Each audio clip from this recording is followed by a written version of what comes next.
السلام عليكم ورحمة الله وبركاته.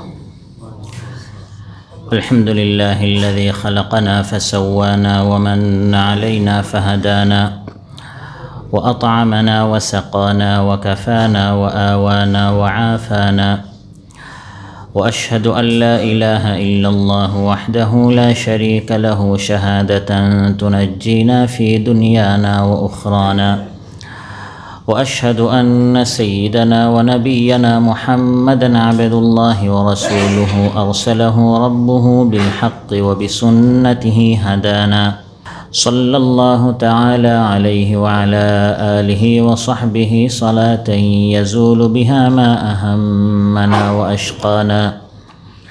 أما بعد فأعوذ بالله من الشيطان الرجيم. بسم الله الرحمن الرحيم. من كان يظن أن لن ينصره الله في الدنيا والآخرة فليمدد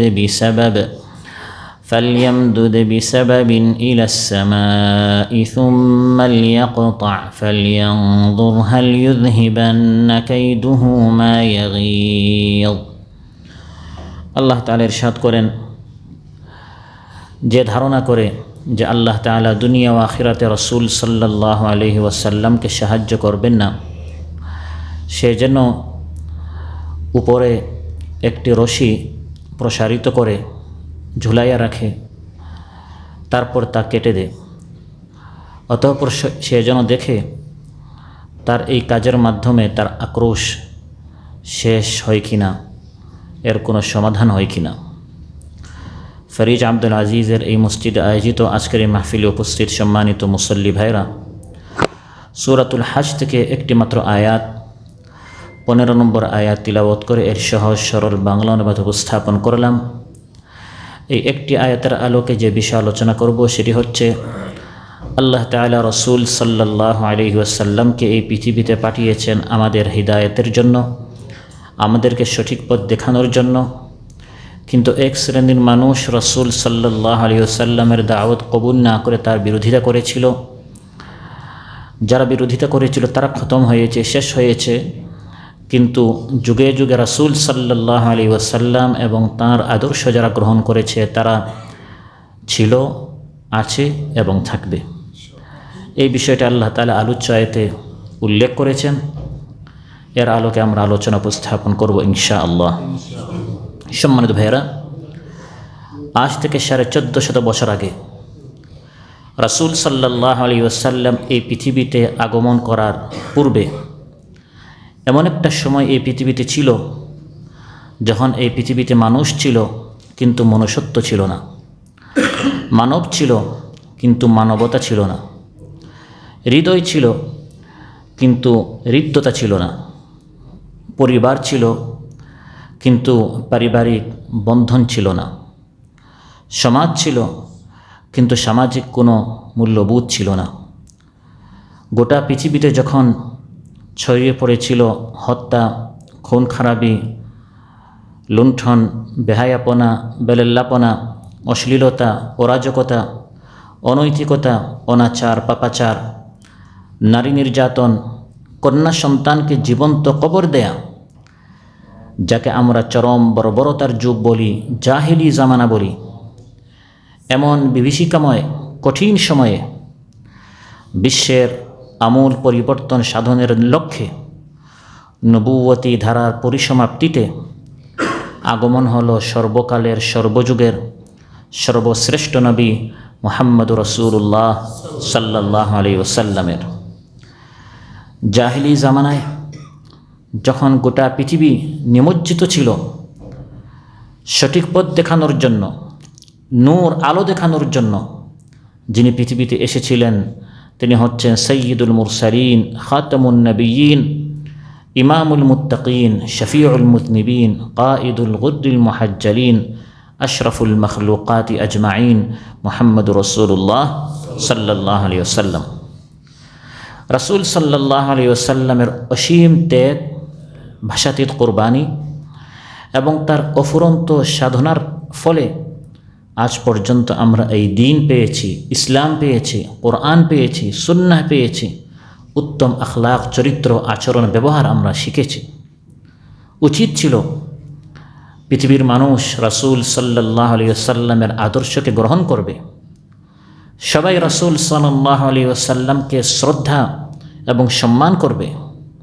কিন্তু সেই মক্কায় যখন মহানবী সাল্লাল্লাহু আলাইহি ওয়াসাল্লাম দাওয়াত নিয়ে আসলেন, 1450 বছর আগ থেকে এক শ্রেণীর মানুষ চেষ্টা করেছে রাসূল সাল্লাল্লাহু আলাইহি ওয়াসাল্লামের আওয়াজকে স্তব্ধ করে দিতে। ষড়যন্ত্র করেছে রাসূল সাল্লাল্লাহু আলাইহি ওয়াসাল্লামের আলোকে নিভিয়ে দিতে। কারণ রাসূল সাল্লাল্লাহু আলাইহি ওয়াসাল্লাম তিনি কোরআনের ঝান্ডা উত্তোলন করেছিলেন।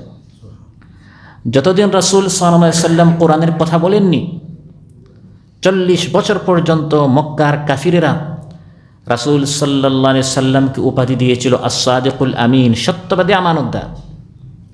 কিন্তু এই একই ব্যক্তি যখন কোরআনের ঝান্ডা উত্তোলন করলেন, কোরআনের দাওয়াত প্রদান করলেন, যে লোকটাকে তারা সত্যবাদী বলল, এই একই লোককে তারা এখন বলা শুরু করলো কাযযাব, মিথ্যাবাদী। নাউযুবিল্লাহ। মূলত তাকে তারা মিথ্যাবাদী বলছে না, বরং তিনি যে আদর্শ নিয়ে এসেছেন এই আদর্শকে তারা সহ্য করতে قد نعلم إنه ليحزنك الذي يقولون فإنهم لا يكذبونك ولكن الظالمين بآيات الله يجحدون। আল্লাহ তাআলা ইরশাদ করেন, হে নবী, চলতে ফিরতে হাটে ঘাটে মাঠে সব জায়গায় মানুষ আপনাকে নিয়ে মস্কারি করে, উপহাস করে, ঠাট্টা বিদ্রূপ করে, এতে যেন আপনার মনটা সংকুচিত না হয়, আপনি কষ্ট পাবেন না। মূলত আপনার চরিত্রে কোনো খুঁত নেই, আপনি সত্যবাদী, আপনি আমানতদার, আপনি উত্তম চরিত্রের সর্বোচ্চ শিখরে প্রতিষ্ঠিত। সুবহানাল্লাহ। ফাইন্নাহুম লা ইউকাযযিবুনাকা, মূলত তারা আপনাকে মিথ্যাবাদী বলছে না। ওয়ালাকিন্নায যালিমিনা বিআয়াতিল্লাহি ইয়াজহাদুন, জালিমেরা আল্লাহর আয়াতকে, কোরআনকে তারা মিথ্যা বলছে। আজ আপনি কোরআনের দাওয়াত বাদ দিয়ে দেন, আবার তারা আপনাকে সত্যবাদী বলবে। আবার যখন কোরআনের দাওয়াত শুরু করবেন আপনাকে মিথ্যাবাদী বলবে। আবার যখন আপোষে আসবেন তারা আপনাকে সত্যবাদী বলবে। পক্ষে গেলে তারা আপনার সঙ্গী হবে, বিপক্ষে গেলে তারা আপনাকে জঙ্গি বলে। সেই যুগে যুগে এই একই চরিত্র আমরা দেখে আসছি। আল্লাহ তাআলা তার নবীকে বলছেন, ওয়ালাকিন্নায যালিমিনা বিআয়াতিল্লাহি ইয়াজহাদুন, জালিমরা মূলত, হে নবী, আপনাকে যে মিথ্যাবাদী বলছে, আসলে আপনার চরিত্রে কোনো কালিমা নেই। তারা আপনার চরিত্রে কালিমা লেপন করার চেষ্টা করেছে। আপনি সত্যবাদী, আমানতদার, নিঃসন্দেহে। চোররা যেমন চায় না বাড়িওয়ালা জেগে থাক, বিড়াল যেমন চায় না তরকারি ঢাকা থাক, ঠিক তেমনিভাবে দুর্নীতিবাজ, চাঁদাবাজ, মিথ্যাবাদী, স্বৈরাচার, জালিম এরাও চায় না যে নবীর আদর্শে যারা আদর্শিত তারা জিতে যাক। আপনি যখন আপোষ করবেন, আপনার আদর্শ ত্যাগ করবেন, দুর্নীতির বিরুদ্ধে কথা বলবেন না, মিথ্যার বিরুদ্ধে কথা বলবেন না, জুলুমের বিরুদ্ধে কথা বলবেন না, তখন তারা আপনাকে আবার সঙ্গে নেবে। সেই রাসূল সাল্লাল্লাহু আলাইহি ওয়াসাল্লামকে যখন তিনি ইসলামের দাওয়াত দেননি, তিনি নবী হননি, মক্কার কাফিররা যারা তাকে সত্যবাদী বলল, কি কারণে তারা রাসূল সাল্লাল্লাহু আলাইহি ওয়াসাল্লামকে কাযযাব বলল, এটা চিন্তার বিষয়। কারণ মহানবী সাল্লাল্লাহু আলাইহি ওয়াসাল্লাম তখন ইসলামের দাওয়াত দেয়া শুরু করেছিলেন। এবং এই কাজটি শুধু রাসূল সাল্লাল্লাহু আলাইহি ওয়াসাল্লামের সাথে হয়েছিল তা নয়, বরং যুগ যুগ ধরে যত নবী এই পৃথিবীতে এসেছেন, যিনি ইসলামের দাওয়াত দেওয়া শুরু করেছেন, যখন তারা ইসলামের দাওয়াত দেওয়া শুরু করেছেন, প্রত্যেক নবীর বিরোধিতা করা হয়েছে। ইয়া হাসরাতান আলাল ইবাদি মা ইয়াতিহিম মির রাসূলিন ইল্লা কানু বিহি ইস্তাহজিউন। ইয়া হাসরাতান আলাল ইবাদ, আল্লাহ বলেন বান্দাদের উপর আফসোস, যখনই তাদের নিকট কোনো রাসূল আসলো, প্রত্যেক রাসূলকে তারা মিথ্যা প্রতিপন্ন করেছে। অথচ রাসূল এসে নিজের দিকে, নিজের স্বার্থের দিকে দাওয়াত দেননি, তাদেরকে দাওয়াত দিয়েছিলেন আল্লাহর দিকে। কিন্তু যারা স্বার্থপর, যারা মিথ্যাবাদী, যারা দুর্নীতিবাজ, যারা মানুষের উপর জুলুম অত্যাচার চালাতে চায়, তারা দেখলো যে নবীর এই আদর্শ প্রতিষ্ঠা হয়ে গেলে আমাদের ধান্দা শেষ হয়ে যাবে। তখন আল্লাহ বলেন, মা ইয়াতিহিম মির রাসূল, যখনই রাসূল এসেছেন, ইল্লা কানু বিহি ইস্তাহজিউন, তারা ইস্তিহজা করেছে, মিথ্যাচার করেছে, মিথ্যা প্রতিপন্ন করেছে, মশকারি করেছে। রাসূল সাল্লাল্লাহু আলাইহি ওয়াসাল্লামের উপর প্রথম যখন ওহী নাজিল হলো, ইকরা বিসমি রাব্বিকাল্লাযী খালাক, মহানবী সাল্লাল্লাহু আলাইহি ওয়াসাল্লাম ভয় পেলেন, কারণ হযরত জিবরিলের সাথে তার প্রথম সাক্ষাৎ। জিবরিল আলাইহিস সালাম তাকে খুব শক্ত করে জড়িয়ে ধরেছিলেন। ঘরে আসলেন খাদিজাতুল কুবরা রাদিয়াল্লাহু আনহা, তাঁর স্ত্রীকে তিনি বললেন, জাম্মিলুনি জাম্মিলুনি দাসসিরুনি দাসসিরুনি, আমাকে কম্বল দ্বারা আবৃত করো, চাদর দ্বারা আবৃত করো। ভয় পাচ্ছিলেন। খাদিজা রাদিয়াল্লাহু আনহা মহানবী সাল্লাল্লাহু আলাইহি সাল্লামকে নিয়ে গেলেন তার চাচাতো ভাই ওয়ারাকা ইবনে নাওফালের নিকট, যিনি একাধারে বয়োবৃদ্ধ যেমন ছিলেন, জ্ঞান বৃদ্ধ ছিলেন, খুব জ্ঞানী ছিলেন, পণ্ডিত ছিলেন, আলিম ছিলেন। সেই খ্রিস্টান ধর্মের সহি বিশুদ্ধ যে ধর্ম, সেটার উপর তিনি প্রতিষ্ঠিত ছিলেন। তাদেরকে হুনাফা বলা হয়। তিনি বিকৃত যে খ্রিস্টান ধর্ম সেটা গ্রহণ করেননি, বরং আল্লাহ নাজিল হওয়া সেই সত্য ধর্মের উপর অটল ছিলেন। ওয়ারাকা বিন নাওফালের নিকট খাদিজা রাদিয়াল্লাহু আনহা রাসূল সাল্লাল্লাহু আলাইহি সাল্লামকে নিয়ে গেলেন এবং বললেন, ইয়া রাসূলাল্লাহ, আপনার সাথে কি হয়েছে? আপনি ওয়ারাকাকে বলেন, যেহেতু তিনি বয়োবৃদ্ধ, তার অনেক জ্ঞান আছে, তিনি বুঝতে পারবেন। মহানবী সাল্লাল্লাহু আলাইহি সাল্লাম ওয়ারাকাকে যখন সব কিছু খুলে বললেন যে গারে হিরায় এরকম হঠাৎ একজন এসে আমাকে জড়িয়ে ধরলেন, 3 বার ইকরা বললেন, চতুর্থবার ইকরা বিসমি রাব্বিকাল্লাযী খালাক থেকে 5টি আয়াত নাজিল করলেন। হযরত ওয়ারাকা বললেন, যালিকান নামুস, এই হচ্ছে সেই ফেরেশতা, আল্লাযী উনজিলা আলা মূসা, যিনি মূসা আলাইহিস সালামের উপর নাজিল হয়েছিলেন, আপনার উপরও নাজিল হয়েছেন। ইয়া লাইতানি কুনতু জাযাআন ইয ইখরিজুকা কওমুক, বুখারী মুসলিমের বিশুদ্ধ বর্ণনা। হযরত ওয়ারাকা বলছেন, রাসূল সাল্লাল্লাহু আলাইহি সাল্লামকে এখন আমি খুব বেশি দুর্বল, বয়োবৃদ্ধ, আমি অন্তিম মুহূর্তে এখন পৌঁছে গিয়েছি। যদি আমি এখন যুবক হতাম, তরুণ হতাম, তাহলে আমি আপনার পাশে দাঁড়াতাম যখন আপনার জাতি আপনাকে এই এলাকা থেকে বের করে দিবে। মহানবী সাল্লাল্লাহু আলাইহি ওয়াসাল্লাম অবাক হলেন। আসমান ভেঙে তার মাথায় পড়ল যে এই জাতি তো আমাকে কত শ্রদ্ধা করে, সম্মান করে, এমন একটা সময় কি ভবিষ্যতে আসতে পারে যখন বিরোধিতার, শত্রুতার চরম পর্যায়ে তারা আমাকে মক্কা থেকে বের করে দিবে? হযরত ওয়ারাকা, যিনি অনেক কিতাব পড়েছেন, পণ্ডিত ছিলেন, অনেক জ্ঞানী ছিলেন, তিনি বললেন, লাম ইয়াতি আহাদুন কাত্তু বিমিসলি মা জিতা বিহি ইল্লা উদিয়া, আপনার আগে যারাই এই আদর্শ নিয়ে এসেছেন, এই দাওয়াত নিয়ে এসেছেন, প্রত্যেকের সাথে এই ধরনের আচরণ করা হয়েছিল, বিরোধিতা করা হয়েছিল। এটা হচ্ছে স্থায়ী সুন্নত। আপনি এতদিন সত্যবাদী আমানতদার হিসাবে তারা আপনাকে সম্বোধন করত, সেই সম্মান এখন তারা আপনাকে আর দিবে না। এখন থেকে বিরোধিতা শুরু হবে, বিরোধিতার চরম একটি পর্যায়ে আসবে। আমি আমার অন্তিম মুহূর্তে পৌঁছে গিয়েছি, আমি খুব বেশি বৃদ্ধ, কিন্তু একটা সময় আসবে যখন তারা আপনাকে এই মক্কা থেকে বের করে দিবে, এবং সেটাই হয়েছিল। এখান থেকে বোঝা গেল রাসূল সাল্লাল্লাহু আলাইহি সাল্লাম বিশুদ্ধ সহিহ দাওয়াত নিয়ে আসা সত্ত্বেও, তার মতো উত্তম চরিত্র আর কারণেই, এত সত্ত্বেও যেহেতু তারা বিরোধিতা করা হয়েছে, অতএব আমি আপনিও যদি ইসলামের দাওয়াত মানুষের সামনে উপস্থাপন করি, পরিপূর্ণ দ্বীনের দাওয়াত মানুষের সামনে যদি পেশ করি, বিরোধিতা করা হবে। রাসূল সাল্লাল্লাহু আলাইহি সাল্লামের সাথে কঠিন থেকে কঠিন আচরণ করা হয়েছে, নিকৃষ্ট থেকে নিকৃষ্ট ব্যবহার করা হয়েছে। তার নাম ছিল মুহাম্মদ। তার নাম কি ছিল? মুহাম্মাদের এই শব্দটি হামদ, প্রশংসা থেকে এসেছে, মানে প্রশংসিত। মহানবী সাল্লাল্লাহু আলাইহি সাল্লাম এত বেশি প্রশংসিত যে তার নাম হয়ে গেল মুহাম্মদ। তিরমিজিতে এসেছে, কাফির মুশরিকরা মহানবী সাল্লাল্লাহু আলাইহি সাল্লামের নাম নিয়েও ব্যঙ্গ করত। তারা বলতো, সে মুহাম্মদ না, সে হচ্ছে মুযাম্মাম। জাম বলা হয় ধিক্কার করা বা ঘৃণা করা, অর্থাৎ ঘৃণিত, ধিকৃত। নাউযুবিল্লাহ, মানে সে প্রশংসিত না, সে হচ্ছে ঘৃণিত, ধিকৃত। মুহাম্মদকে তারা বিকৃত করে তারা বলতো মুযাম্মাম। তিরমিজিতে এসেছে, রাসূল সাল্লাল্লাহু আলাইহি ওয়াসাল্লাম এর জবাবে তার সাথীদেরকে বললেন, আলা তা'জাবুনা কাইফা ইয়াসরিফুল্লাহু আন্নী শাতমা কুরাইশিন ওয়া লা'নাহুম ইয়াশতিমুনা মুযাম্মামান ওয়া ইয়ালআনুনা মুযাম্মামান ওয়া আনা মুহাম্মদ। তোমরা কি আশ্চর্য হও না যে আল্লাহ তাআলা এই কাফির মুশরিকদের বিরোধিতা গালি আমার থেকে কিভাবে আমাকে হেফাজত করছেন। তারা তো আমাকে গালি দিচ্ছে না, তারা যাকে গালি দিচ্ছে তার নাম মুজাম্মাম, আমার নাম তো মুজাম্মাম নয়, আমার নাম হচ্ছে মুহাম্মদ। তো রাসূল সাল্লাল্লাহু আলাইহি সাল্লামের সাথে বিরোধিতার চরম পর্যায়ে এতটুকু পৌঁছে গেল যে তারা তার এই সুন্দর চমৎকার বরকতময় নামটি পর্যন্ত তারা বিকৃত করলো।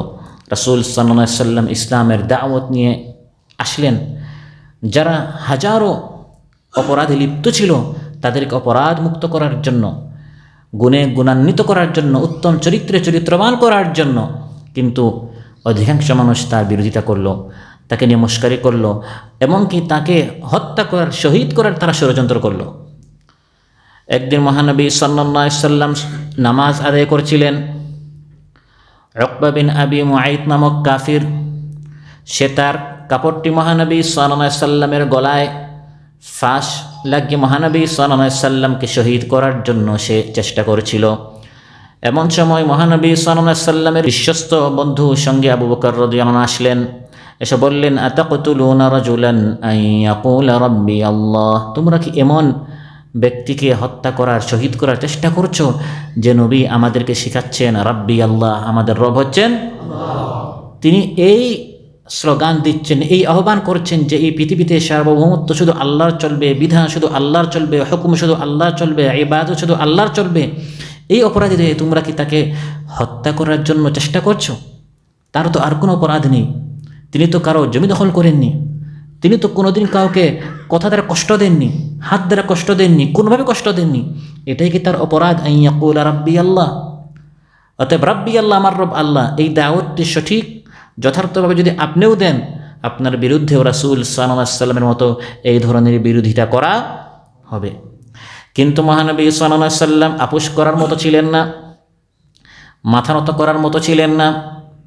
কাফির মুশরিকরা মহানবী সাল্লাল্লাহু আলাইহি সাল্লামের সামনে যখন প্রস্তাব দেওয়া শুরু করলো, হে মুহাম্মদ, তোমার এই দাওয়াত বাদ দাও, সুন্দরী কোনো স্ত্রী যদি, কোনো নারী যদি তোমার প্রয়োজন হয়, মক্কার সবচেয়ে সুন্দরী নারীর সাথে আমরা তোমাকে বিবাহ করাবো।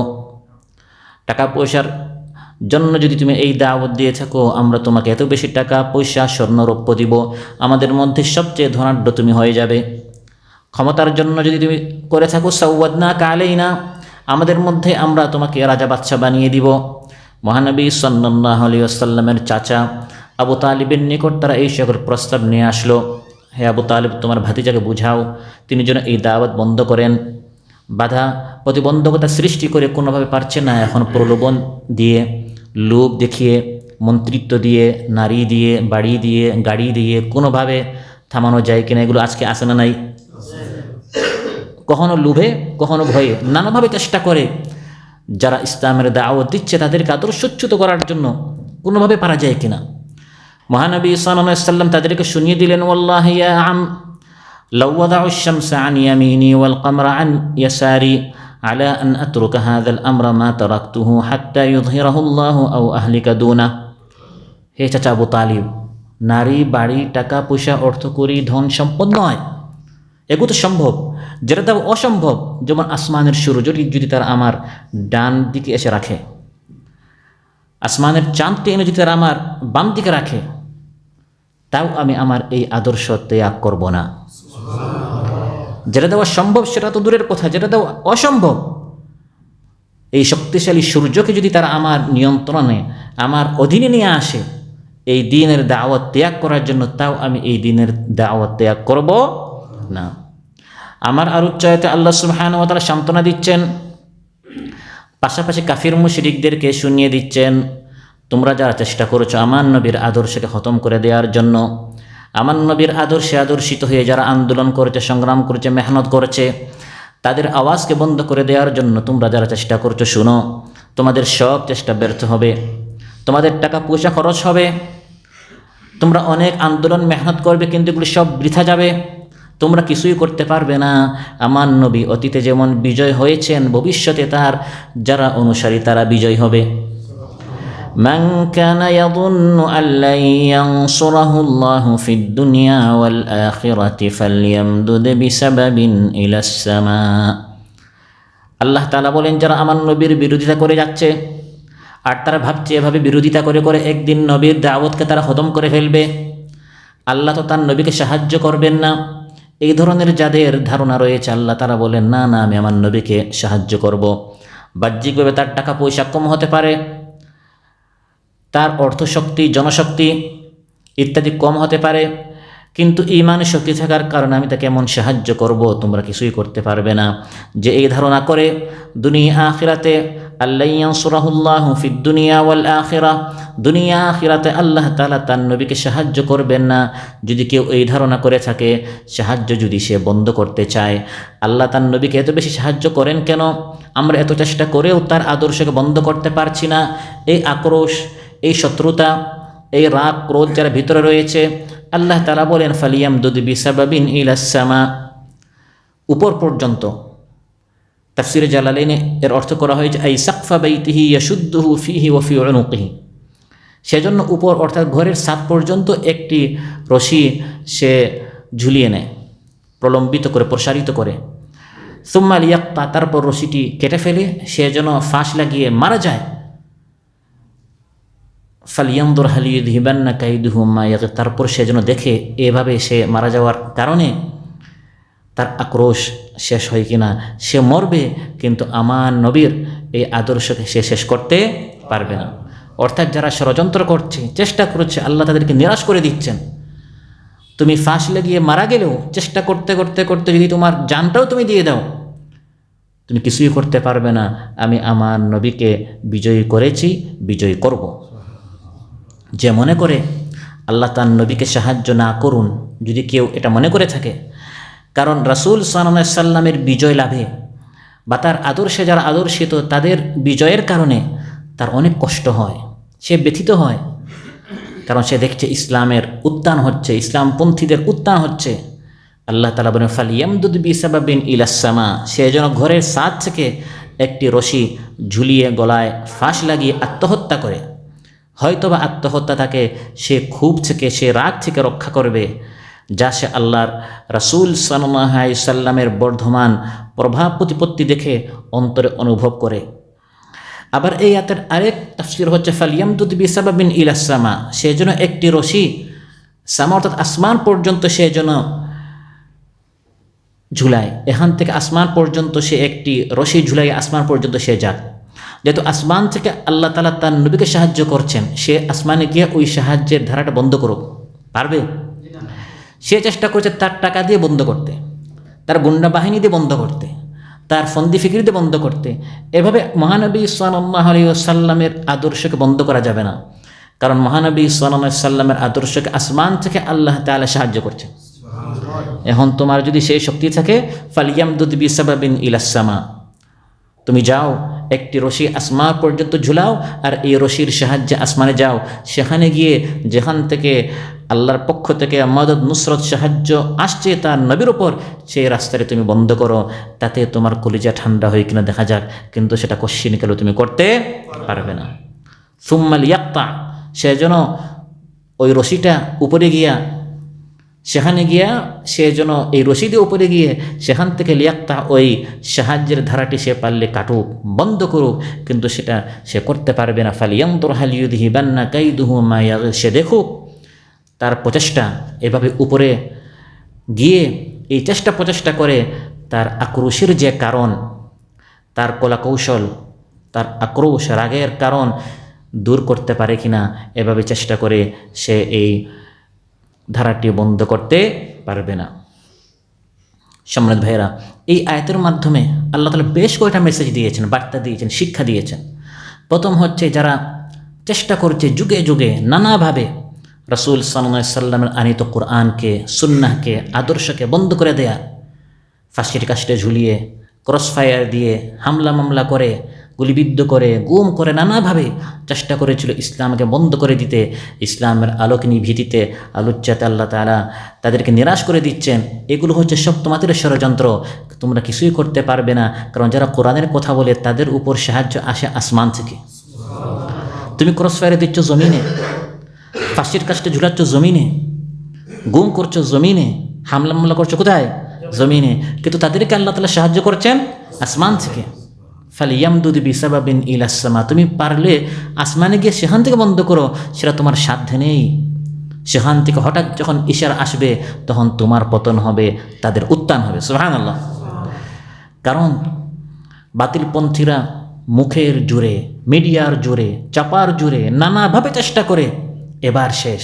এবার এমনভাবে ইসলামপন্থীদেরকে রাসূল সাল্লাল্লাহু আলাইহি ওয়াসাল্লামের আদর্শে যারা আদর্শিত তাদেরকে আমরা টাইট করেছি, এমনভাবে আমরা তাদের বিরুদ্ধে মামলা হামলা করে করে এমনভাবে তাদেরকে আমরা আটকিয়েছি, আর কোনোভাবে তারা এখন বাঁচতে পারবে না, এখান থেকে বের হওয়ার তাদের কোনো রাস্তা নেই।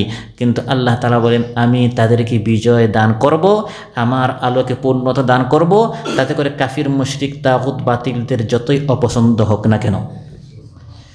ইউরিদুনা লিইউতফিউ নূরাল্লাহি বিআফওয়াহিহিম ওয়াল্লাহু মুতিম্মু নূরিহি ওয়ালাউ কারিহাল কাফিরুন।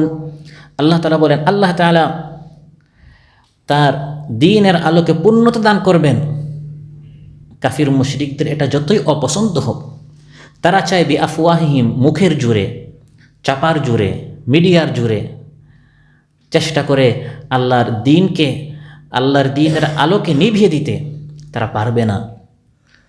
কারণ আল্লাহর দ্বীন যত বেশি জ্বলে, যত বেশি আল্লাহর দ্বীন বিজয়ী হয়, এতে করে মা ইয়াগীজ, তাদের আক্রোশ, তাদের রাগ, তাদের ক্রোধ বাড়ে।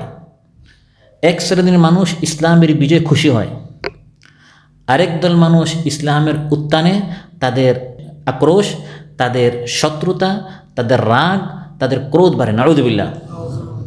আল্লাহ তাআলা বলেন, সে এভাবে আসমানে গিয়ে ওই ধারাটি বন্ধ করে দেখুক, এতে করে তার দিল ঠান্ডা হয়, এতে করে সে কিছুই করতে পারবে না।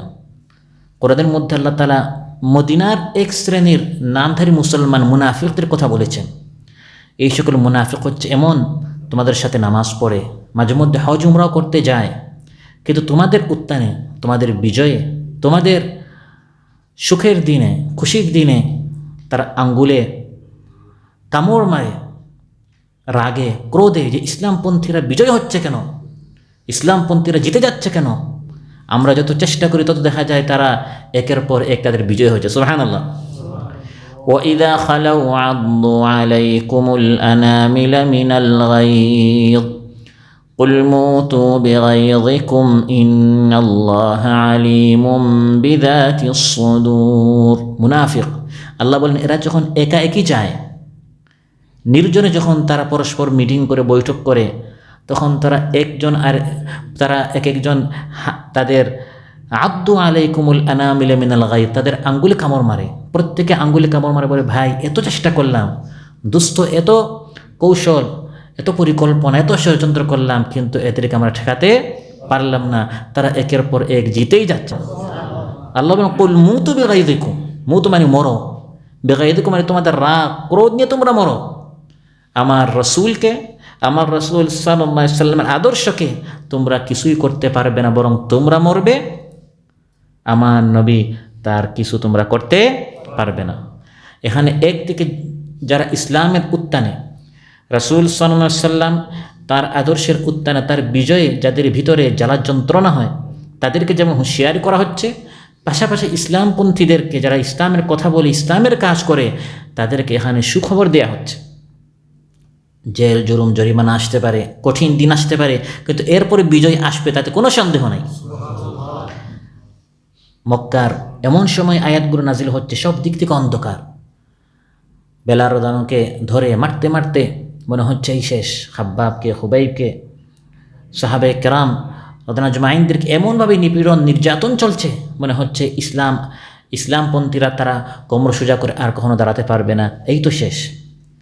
কিন্তু আল্লাহ তাআলা সুখবর দিচ্ছেন, ইন্না লানানসুরু রুসুলানা ওয়াল্লাযীনা আমানু ফিল হায়াতিদ দুনিয়া ওয়া ইয়াওমা ইয়াকুমুল আশহাদ।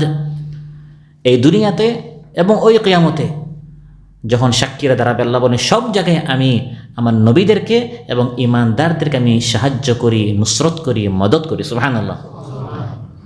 জুলুম অত্যাচার আসতে পারে, কিন্তু দিন শেষে পরিণতির দিক দিয়ে আমার নবী বিজয়ী হবেন। আমার নবীর আদর্শ যারা গ্রহণ করেছে, বিশ্বাস করেছে, আমল করেছে, মেহনত করেছে, তারাই বিজয়ী হবে।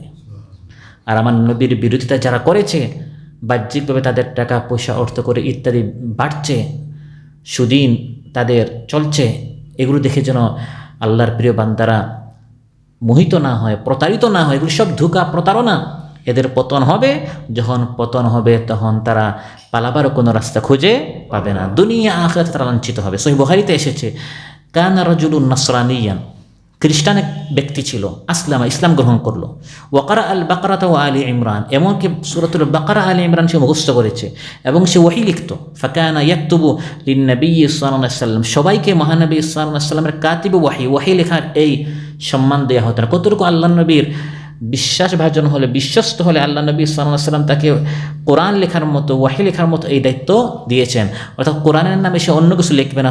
কতটুকু সে বিশ্বস্ত হয়েছে মহানবী সাল্লাল্লাহু আলাইহি ওয়াসাল্লাম এতটুকু সম্মানের স্থানে তাকে আসীন করলেন। কিন্তু এই ব্যক্তি মুরতাদ হয়ে গেল। তারপর সে মহানবী সাল্লাল্লাহু আলাইহি ওয়াসাল্লামের বিরুদ্ধে অনেক জিনিস, খারাপ কথা প্রচার করা শুরু করলো, প্রপাগান্ডা করা শুরু করলো এবং এক পর্যায়ে সে বলল, মা ইয়াদরি মুহাম্মদ ইল্লা মা কাতাবতু লাহু, মুহাম্মদ তো কিছুই জানে না, আমি যা লিখেছি এর বাইরে সে কিছুই জানে না, আমি কোরআনের নামে অনেক কিছু লিখেছি। আসলে সে কিছু লেখে না, কারণ ওয়া ইন্না লাহু লাহাফিজুন, আল্লাহ বলেন আমি আমার কোরআনকে হেফাজত করেছি। মুসলমানদের ভিতরে একটি সন্দেহ সৃষ্টি করার জন্য আর কাফিরদেরকে খুশি করার জন্য সে বলা শুরু করলো, আমি কোরআনের নামে অনেক কিছু লিখেছি, এগুলো মুহাম্মদ জানেই না, কারণ তার তো অক্ষর জ্ঞান নেই। সে মারা গেল, আমাতাহুল্লাহ। যখন মারা গেল তাকে কাফন দাফন তার হয়ে গেল, জমিনের নিচ থেকে কবর তাকে উপরে ফেলে দিল, কবরের ভিতরে মাটির নিচে তার জায়গা হলো না। মানুষজন বলল, হাদা ফি'লু মুহাম্মদ ও আসহাবু, যারা তাকে দাফন করলো তার সাথী সঙ্গীরা বলল, এটা হচ্ছে মুহাম্মদ এবং তার সাথীদের কাজ। রাতের আধারে এসে তারা কবর খনন করে তাকে বের করে দিয়েছে, ভালো করে কবর গভীর করে তারা আবার তাকে দাফন করলো। দ্বিতীয়বারের মতো জমিন এই কাফির মুশরিক মুরতাদ যে মহানবী সাল্লাল্লাহু আলাইহি সাল্লামের সম্মান নিয়ে কথা বলেছে, তাকে জমিনও গ্রহণ করছে না, আবার তাকে বাহিরে নিক্ষেপ করলো। তারা আবার বলল, এটা রাতের আধারে গোপনে মুহাম্মদ বা তার সাথী সঙ্গীরা এই কাজটি করেছে। তৃতীয়বার তারা ভালো করে গভীরভাবে তার দাফন সম্পন্ন যখন করলো, তৃতীয়বারও জমিন থেকে বাহির বের করলো, তখন তারা বুঝতে পারলো যে এটা মানুষের কাজ নয়, এটা স্বয়ং আল্লাহ তাআলা করাচ্ছেন। রাসূল সাল্লাল্লাহু আলাইহি সাল্লামকে কীভাবে আল্লাহ তাআলা মদত করেন, তার সম্মান নিয়ে, তার দ্বীন নিয়ে, তার আনিত আদর্শ নিয়ে যারা কথা বলে বা তাকে অসম্মানিত করার যারা চেষ্টা করে, কিভাবে আল্লাহ তাআলা তাদেরকে শুধু তাদের হায়াতে নয় বরং তাদের মৌতের পরেও পৃথিবীবাসীর সামনে আল্লাহ তাআলা তাদেরকে একটি শিক্ষা হিসাবে পেশ করেন। মহানবী সাল্লাল্লাহু আলাইহি সাল্লাম পৃথিবীর বিভিন্ন রাজা বাচ্চাদের নিকট চিঠি লিখলেন, আসলিম তাসলাম, ইসলাম গ্রহণ করো, তুমি শান্তিতে থাকবে, আমরাও শান্তিতে।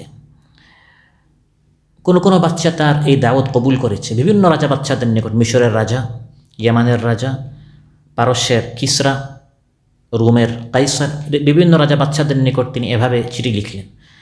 কেউ ইসলাম গ্রহণ করেছে, কেউ ইসলাম গ্রহণ করে না, কিন্তু তার বার্তা বাহক যে ছিল বা চিঠি, এটার সাথে খারাপ আচরণ করে না, কিন্তু ইসলাম গ্রহণ করে নাই। কিন্তু কিসরা যে ছিল, পারস্যের যে বাচ্চা ছিল, সে ইসলাম গ্রহণ তো করেই নাই, তার চিঠির সাথে খারাপ ব্যবহার করেছে। মাজ্জাকা রিসালাতাহু, মহানবী সাল্লাল্লাহু আলাইহি ওয়াসাল্লামের চিঠিকে সে ছিঁড়ে ফেলল, নাউযুবিল্লাহ। কতটুকু মহানবী সাল্লাল্লাহু আলাইহি ওয়াসাল্লামকে সে অপমানিত করলো। মহানবী সাল্লাল্লাহু আলাইহি ওয়াসাল্লাম তাকে ইসলামের দাওয়াত দিলেন লিখিতভাবে, চিঠি লিখে, সে এই চিঠিটা কী করে ফেললো? মহানবী সাল্লাল্লাহু আলাইহি ওয়াসাল্লামকে যখন সে এতটুকু অপমানিত করলো, তিনি ইরশাদ করলেন, মাজ্জাকাল্লাহু মুলকাহু, সে এই চিঠিটা যেরকম ছিঁড়ে ফেললো, আল্লাহ তাআলা তার গোটা রাজত্বকে, সাম্রাজ্যকে খান খান করে দিবেন, ছিঁড়ে একবারে তছনছ করে দিবেন, ছিন্ন ভিন্ন করে দিবেন। এবং সেটাই হলো। কয়েক বছর যেতে না যেতে পৃথিবীর মানচিত্র থেকে, ইতিহাস থেকে পারস্য বলতে এক জাতি, এক সাম্রাজ্য, বিশাল একটি দেশ ছিল, পুরাটাই আল্লাহ তাআলা তছনছ করে দিলেন এবং এই ব্যক্তিকে তার ছেলে বা তার ভাতিজার হাতে আল্লাহ তাআলা ধ্বংস করলেন। প্রিয় ভাইরা, এভাবে রাসূল সাল্লাল্লাহু আলাইহি ওয়াসাল্লামকে যারাই খতম করার বা তার আদর্শে খতম করার চেষ্টা করেছে, আল্লাহ তাআলা আয়াত নাজিল করেছেন, ইন্না আতাইনাকাল কাউসার, হে নবী আপনি মনক্ষুণ্ণ হবেন না, আমি আপনাকে অনেক কিছু দিয়েছি। আল কাউসারের দুটি তাফসীর, একটি হচ্ছে হাউদে কাউসার আর আরেকটি হচ্ছে আল খাইরুল কাসীর, অনেক কল্যাণ আপনাকে দিয়েছি। আপনি খতম হবেন না, বরং ইন্না শানিআকা হুয়াল আবতার। যে আপনার বিরোধিতা করে, আপনার আদর্শকে খতম করতে চায়, সে লেজ কাটা, সে খতম হবে। তার আদর্শ গ্রহণ করার মতো, তার আদর্শ প্রচার করার মতো, তার আদর্শ প্রসার করার মতো কেউ থাকবে না। একসময় পুরা দেশে তার বিশাল বাহিনী, কর্মী বাহিনী, অনুসারী থাকবে। একসময় আসবে তার কথা, তার দলের নাম নেয়ার মতো, বলার মতো কেউ থাকবে না। এভাবে আল্লাহ তাআলা তাকে শেষ করে দিবেন, ধ্বংস করে দিবেন। সুবহানাল্লাহ। সহিহ বুখারীতে এসেছে, মহানবী সাল্লাল্লাহু আলাইহি ওয়াসাল্লাম ইরশাদ করেন, ইযা হালাকা কিসরা ফালা কিসরা বা'দা ওয়া ইযা হালাকা কাইসার ফালা কাইসার বা'দা। ইসলামের দাওয়াত দাও। জেল জুলুম নির্যাতন আসতে পারে, কিন্তু দিন শেষে আমার আদর্শ যারা গ্রহণ করেছে তারাই বিজয় হবে। কিসরা, পারস্য ইত্যাদি তাদের চাকচিক্য, তাদের টাকা পয়সা, তাদের স্বর্ণ রৌপ্য প্রাসাদ ইত্যাদি দেখে তোমরা প্রতারিত হইও না। এরা একদিন ধ্বংস হবে। এই কিসরার পর অন্য কোনো কিসরা নেই, এই কায়সারের পর অন্য কোনো কায়সার নেই। শুধু তাই নয়, বরং এখন তোমরা যে স্বর্ণরৌপ্য তাদের ভাণ্ডারে দেখছো, এগুলো সব মুসলমানদের হাতে আসবে এবং এগুলো আল্লাহর পথে খরচ হবে। ওয়াল্লাযী নাফসু মুহাম্মাদিন বিয়াদিহি লাতুনফাকান্না কুনুযুহুমা ফি সাবিলিল। একটি সময় আসবে, আজ মুসলমানরা মার খাচ্ছে, নিপীড়িত, নির্যাতিত, এই কিসরা এবং কাইসারের তাদের ধনভাণ্ডার থেকে যে টাকা পয়সা ইসলামের বিরুদ্ধে খরচ হচ্ছে, এটা এমনভাবে আল্লাহ তাআলা বিজয় করে মহানবী সাল্লাল্লাহু আলাইহি ওয়াসাল্লামের আদর্শ যারা গ্রহণ করেছে তাদের আয়ত্তে আল্লাহ তাআলা নিয়ে আসবেন, যে এগুলো তখন আল্লাহর পথে খরচ হবে। সুবহানাল্লাহ। আল্লাহ বলেন, ফালইউযহিবান্না কাইদুহু মা ইয়াগীর। এভাবে যখন অবস্থা হবে যে কিসরা, কাইসার, রোম, পারস্য সব মুসলমানদের হাতে, এতে করে আমার রসুলের যারা দুশ্মন তাদের ভিতরে জ্বালা যন্ত্রণা বাড়বে না কমবে? বাড়বে। সে চাইবে ইসলামকে খতম করে দিতে, আমার নবীকে খতম করে দিতে, কিন্তু কিছুই করতে পারবে না। তার ভবন, তার বাড়ি, তার টাকা পয়সা সব ইসলামের জন্য হয়ে যাবে এবং সে খরচ করবে ইসলামকে খতম করার জন্য। আল্লাহ বলেন, ফাসায়ুনফিকুনা, সে খরচ করতে থাকবে, তারপর সে পরাজিত হবে এবং তার এই খরচটি, টাকা পয়সাটি তার অনুতাপের, অনুশোচনার কারণ হবে। দুনিয়াতেও পরাজিত হবে, আখিরাতেও জাহান্নামে যাবে। আমার এই ইসলামকে কিছুই করতে পারবে না। আলোচ্যতে আল্লাহ তাআলা ইরশাদ করেন, হাল ইউযহিবান্না কাইদুহু মা ইয়াগীর, যে তাদের অন্তরে জ্বালা যন্ত্রণা, যারা ইসলামের শত্রু, তারা চায় না যে ইসলামের উত্থান হোক, তারা চায় না যে মানুষ রাসূল সাল্লাল্লাহু আলাইহি সাল্লামের সুন্নতকে কবুল করুক, তারা চায় না যে মহানবী সাল্লাল্লাহু আলাইহি সাল্লামের আদর্শকে মানুষ গ্রহণ করুক। এখন তারা মহানবী সাল্লাল্লাহু আলাইহি সাল্লামকে নিয়ে ব্যঙ্গ করেছে, মহানবী সাল্লাল্লাহু আলাইহি সাল্লামকে মিথ্যাবাদী, কবি ইত্যাদি বলেছে, নাউযুবিল্লাহ। উদ্দেশ্য হচ্ছে তাঁর দাওয়াতকে মানুষ প্রত্যাখ্যান করুক। কিন্তু যারা ঈমানদার, যারা মহানবী সাল্লাল্লাহু আলাইহি ওয়াসাল্লামের অনুসারী, তারা মহানবী সাল্লাল্লাহু আলাইহি ওয়াসাল্লামের চরিত্রকে মানুষের সামনে, তার সুন্নতকে, তার আদর্শকে, তার বার্তাকে, তার রিসালাতকে মানুষের সামনে এমনভাবে উপস্থাপন করবে যাতে করে তারা চেয়েছিল তার আওয়াজকে স্তব্ধ করে দিতে, এখন মানুষ আরও বেশি ইসলামকে কবুল করবে। আলা তুকাতিলুনা কওমান নাকাসু আইমানাহুম ওয়া হাম্মু বিইখরাজির রাসূলি ওয়া হুম বাদাউকুম আউওয়ালা মাররা আতাখশাউনাহুম ফাল্লাহু আহাক্কু আন তাখশাউহু ইন কুনতুম মুমিনিন। আল্লাহ তাআলা ইরশাদ করেন, আলা তুকাতিলুন, তোমরা সংগ্রাম করো না কেন, লড়াই করো না কেন, যারা হাম্মু বিইখরাজির রাসূল, রাসূল সাল্লাল্লাহু আলাইহি সাল্লামকে নিয়ে ব্যঙ্গ করে, মস্কারি করে, তাকে বের করে দেওয়ার চেষ্টা করে, রাসূল সাল্লাল্লাহু আলাইহি সাল্লামকে মক্কা থেকে বের করে দেওয়ার চেষ্টা করে, রাসূল সাল্লাল্লাহু আলাইহি সাল্লামের আদর্শকে দেশ থেকে বের করে দেওয়ার চেষ্টা করে, রাসূল সাল্লাল্লাহু আলাইহি সাল্লামের শিক্ষা ব্যবস্থা থেকে বের করে দিতে চায়, রাসূল সাল্লাল্লাহু আলাইহি সাল্লামের সুন্নতকে জিন্দেগি থেকে বের করে দিতে চায়। তারা তো মেহনত করছে, তারা তো চেষ্টা করছে, তাহলে তোমরা আল্লাহর নবীর পক্ষ হয়ে মেহনত করো না কেন? তোমরা মহানবী সাল্লাল্লাহু আলাইহি ওয়াসাল্লামের পক্ষ হয়ে সংগ্রাম করো না কেন? যাতে করে ইয়াগীজ, তাদের যন্ত্রণা সৃষ্টি হয়, তাদের অন্তর্দাহ সৃষ্টি হয়, তাদের ভিতরে যে একটি আক্রোশ, তাদের ভিতরে যে একটি জ্বালা যন্ত্রণা, তারা চেয়েছিল ইসলামকে খতম করে দিতে। এখন তোমাদের মেহনতের ফলে ইসলামটা যেন বিজয় হয়, তোমরা চেষ্টা করো না কেন?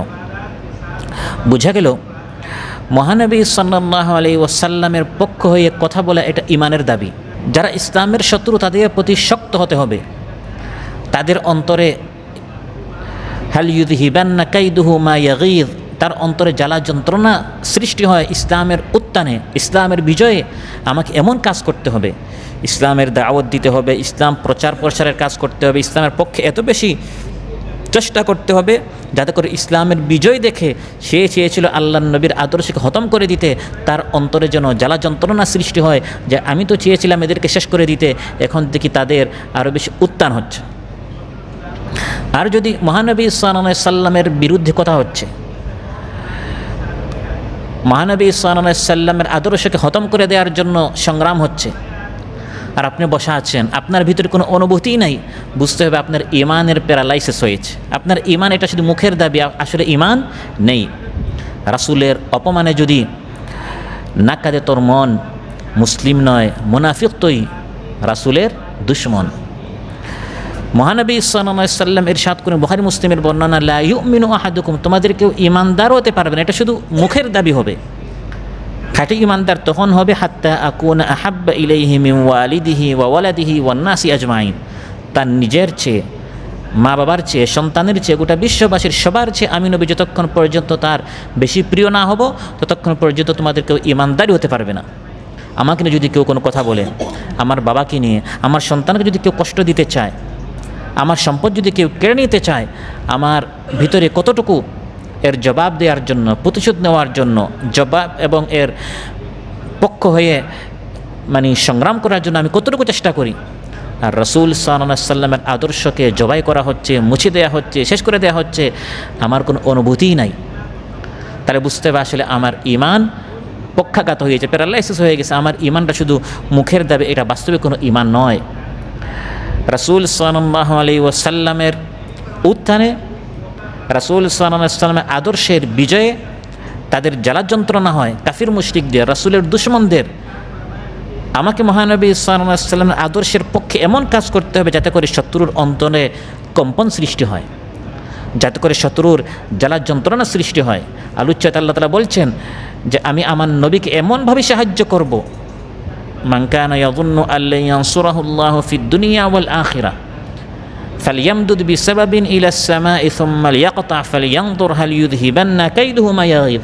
আমি আমার নবীকে এমনভাবে বিজয় দান করব, ফলে কাফির মুশরিকদের অন্তরে কম্পন, আক্রোশ, গুসা, রাগ, জ্বালা যন্ত্রণা সৃষ্টি হবে। চেয়েছিলাম এই নবীকে খতম করে দিতে, চেয়েছিলাম নবীর এই অনুসারীদেরকে শেষ করে দিতে, এখন থেকে দিন দিন তাদের সংখ্যা বাড়ছে, তাদের পক্ষে জনসমর্থন বাড়ছে। সুবহানাল্লাহ বলবেন না? এখন আমরা দেখছি নাস্তিকদের দুর্গে ইসলামপন্থীদের বিজয়, যেখানে আমরা কোনোদিন কল্পনাই করি নাই এখানে ইসলামের পতাকা উড্ডীন হবে, সেখানে আমরা দেখছি রাসূল সাল্লাল্লাহু আলাইহি সাল্লামের সুন্নতের কথা যারা বলে তাদের পতাকা আজ পথ পথ করে উড্ডীন হচ্ছে। এতে করে ইমানদাররা খুশি হয়। মা ইয়াগীদ, কাফির মুশরিকদের অন্তরে জ্বালা যন্ত্রণা সৃষ্টি হয়। কাফির মুশরিকদের অন্তরে জ্বালা যন্ত্রণা সৃষ্টি করে আমার নবীর পক্ষে লড়াই সংগ্রাম করে, এটাও ইবাদত। কোরআনের মধ্যে আল্লাহ তাআলা বলেছেন, আপনি যখন কোনো সিদ্ধান্ত নেবেন, কোনো কাজ করবেন, কোনো বিচরণ করবেন, কোনো মেহনত করবেন, কোনো চেষ্টা করবেন ইসলামের পক্ষ হয়ে কাফিরদের বিপক্ষে, রাসূল সাল্লাল্লাহু আলাইহি সাল্লামের পক্ষ হয়ে, রাসূলের দুশমনদের বিপক্ষ হয়ে যখন আপনি মেহনত চেষ্টা করবেন, যার ফলে নবী খুশি হবেন, কাফির মুশরিকরা নারাজ হবে, এটাও ইবাদত, এটা আমলে সালেহ, এটা নেক কাজ। নামাজ রোজা যেমন ইবাদত, ইসলামকে বিজয় করার জন্য আপনি যখন বিচরণ করবেন, হাঁটবেন, চলবেন, কথা বলবেন এবং মানুষের মত আপনি যখন ইসলামের পক্ষে আনার জন্য মেহনত করবেন, এই সবগুলো কোরআনের মধ্যে আল্লাহ বলে দিয়েছেন, এগুলি সব আমলে সালেহ, নেক কাজ। ولا يطؤون موطئا يغيظ الكفار ولا ينالون من عدو نيلا إلا كتب لهم به عمل صالح إن الله لا يضيع أجر المحسنين। আল্লাহ তাআলা বলেন, যখন আল্লাহর প্রিয় বান্দারা লা ইয়াতাউনা মাউতিআন, যখন তারা কোথাও কোনো পা ফেলে, কোনো সিদ্ধান্ত নেয়, কোনো চেষ্টা করে, কোনো মেহনত করে, কোনো সংগ্রাম করে, কেন? ইয়াগীদুল কুফার, এমন কাজ যার মাধ্যমে কাফিররা তাদের অন্তরে কম্পন সৃষ্টি হয়, তারা রাগে ফেটে যায়। কারণ আপনার এই কাজের মাধ্যমে ইসলাম বিজয় হচ্ছে, তাদের পতন হচ্ছে। আপনার এই কাজের মাধ্যমে ইসলামী অর্থনীতি, ইসলামী সমাজনীতি, ইসলামী শিক্ষানীতি, ইসলামী রাজনীতি, এগুলো মানুষ শিখে ফেলছে, মানুষ জেনে ফেলছে, মানুষ এই পক্ষে চলে আসছে। আপনার এই কাজগুলো এর মাধ্যমে যখন শত্রুপক্ষ ওয়ালা ইয়ানালুনা মিন আদুউইন নাইলা, যখন তার কোনো ক্ষতি হয়, দুশমনের ক্ষতি হয়, আর রাসূল সাল্লাল্লাহু আলাইহি সাল্লামের আদর্শে বিজয় হয়, ইয়াগীদুল কুফার, আপনার এই কাজকর্মের মাধ্যমে যদি দেখা যায় কাফির মুশরিকরা আপনাকে টার্গেট করেছে, কাফির মুশরিকরা আপনার প্রতি গুসা হচ্ছে, আল্লাহ বলেন আপনার এই কাজটি হচ্ছে কুতিবা লাহুম, আল্লাহ তাআলা এই কাজটি লিখে দেন আমালুন সালেহ, একটি নেক কাজ হিসাবে। নামাজ পড়া, রোজা রাখা যেমন ইবাদত, ইসলামের পক্ষে প্রচার করা, পোস্ট করা, শেয়ার করা, ইসলামের পক্ষে কথা বলা, ইসলামের পক্ষে টকশোতে, ইসলামের পক্ষে সংবাদে, ইসলামের পক্ষে রুমে রুমে গিয়ে, ঘরে ঘরে গিয়ে ইসলামের পক্ষে জোয়ারটি শক্তিশালী করা, এগুলি সব হচ্ছে আমরুন সালেহ, নামাজের মতো, রোজার মতো, তিলাওয়াতের মতো, এগুলো নিরেট ইবাদত।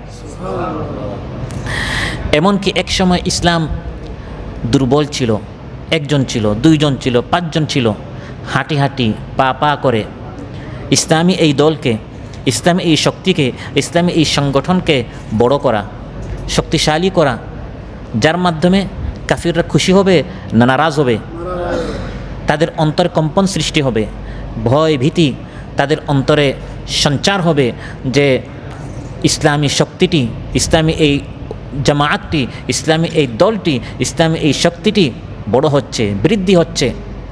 আল্লাহ তাআলা কোরআনের মধ্যে বলেন এটি হচ্ছে সাহাবায়ে কেরামদের চরিত্র। সুবহানাল্লাহ। ومثلهم في الإنجيل كزرع أخرج شطأه فآزره فاستغلظ فاستوى على سوقه يعجب الزراع ليغيظ بهم الكفار। সাহাবায়ে কেরাম রাদিয়াল্লাহু আনহুম আজমাইন, তাদের পরিচয় ইনজিল কিতাবে এসেছে। ঈসা আলাইহিস সালামের প্রতি যে কিতাব নাযিল হয়েছে নাম কি? ইনজিল।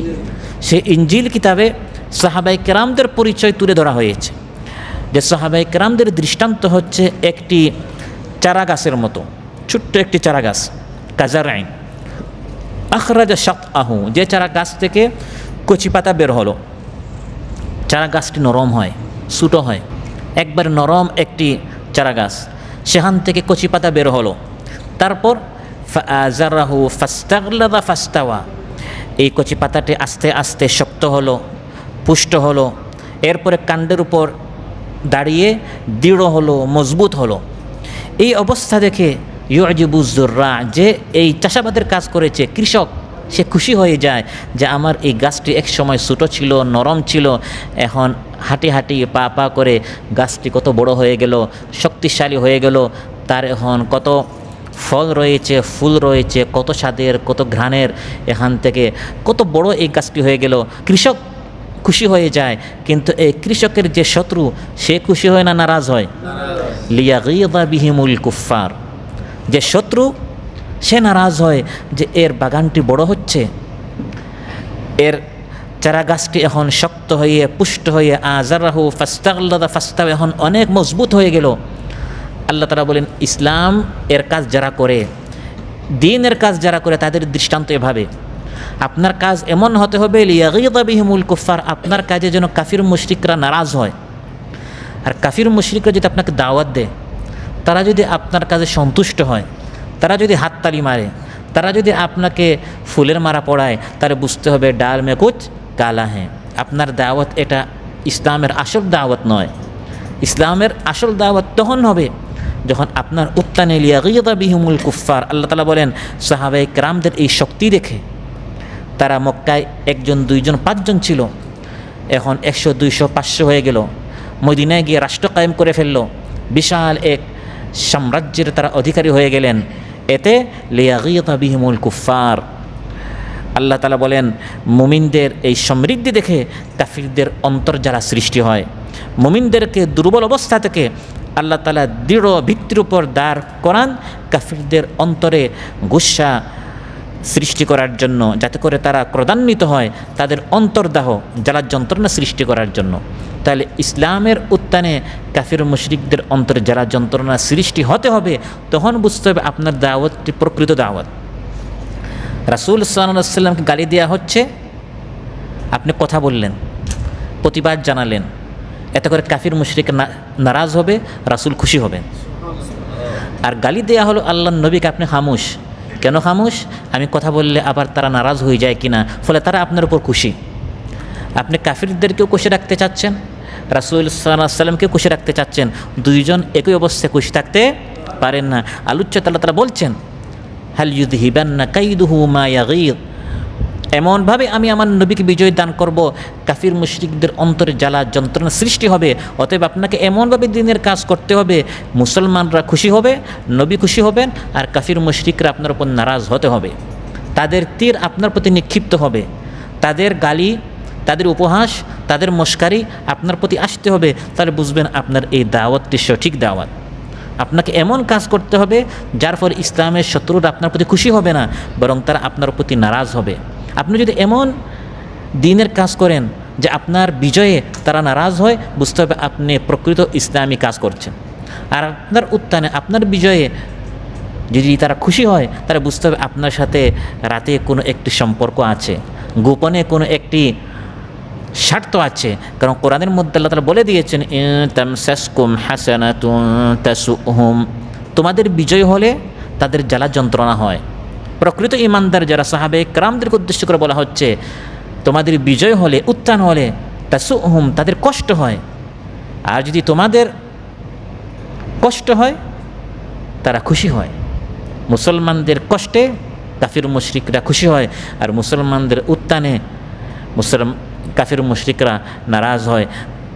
আমাদেরকে এমনভাবে দিনের কাজ করতে হবে যে কাফির মুশরিকদের সাথে যেন কোনো সম্পর্ক না থাকে, বরং আমাদের কাজের মাধ্যমে যারা রাসূলের শত্রু, তাদের অন্তরে জ্বালা যন্ত্রণা সৃষ্টি হতে হবে।